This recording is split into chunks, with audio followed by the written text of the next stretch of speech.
খুব কম সময়ে বানিয়ে ফেললাম চিংড়ি মাছের মালাইকারি।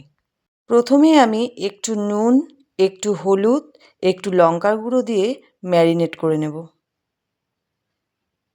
এবারে তেল গরম করে মাছগুলো ভেজে নেব।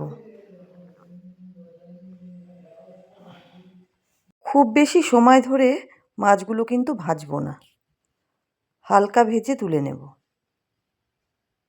আর পুরনো বন্ধুদের বলছি, তোমরা অবশ্যই কমেন্ট করে জানাবে আমার এই রেসিপিটি কেমন হয়েছে।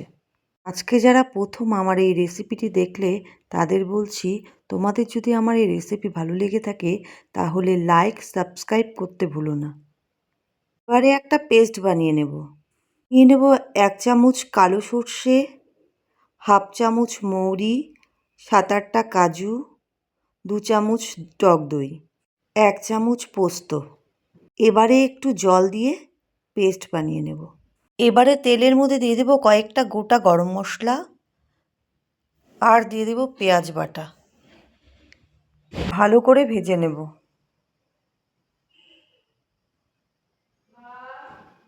পেঁয়াজ ভাজা হয়ে এসেছে, এবার দিয়ে দেব আদা রসুন কাঁচা লঙ্কা বাটা।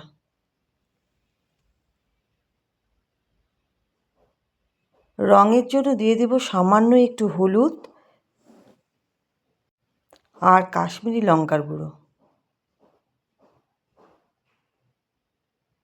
সব কিছু ভালো করে মিশিয়ে নিয়ে দিয়ে দেব পরিমাণ মতো নুন।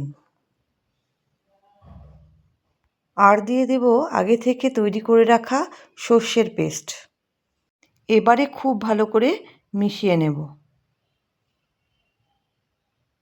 সবশেষে এর মধ্যে দিয়ে দেব 1 কাপ নারকেল দুধ, 1 কাপ গরুর দুধ।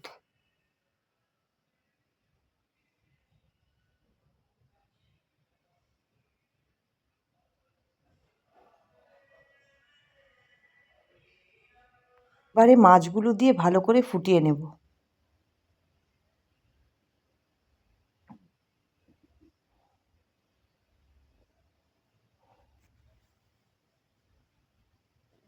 শেষে গরম মশলা আর ঘি দিয়ে নামিয়ে নেব।